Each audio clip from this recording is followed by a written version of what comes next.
There's a lot of students who struggle with test anxiety. They freeze up when they're taking a test. And that's so frustrating because they often put a lot of effort into preparing. Why does that happen? Obviously, there's emotional drivers to this, but a lot of times test anxiety can be rooted in core test taking skills, which are often rooted in low cognitive skills. If long-term memory is low, the child is going to have the dynamic where you study for the test, get into the test, and then can't remember.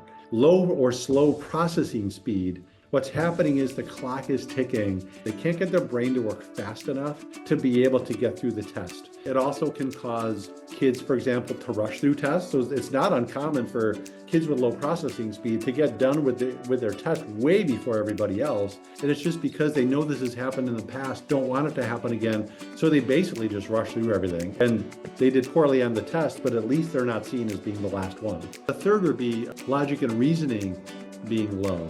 Kids are trying to problem solve and are struggling with how to work through a problem or understand the directions, which obviously causes a lot of stress because if you don't comprehend what's being asked of you, that's kind of a non-starter. So the good news in that is that you can strengthen skills like long-term memory processing and reasoning, which then flows into stronger test taking and stronger academic performance.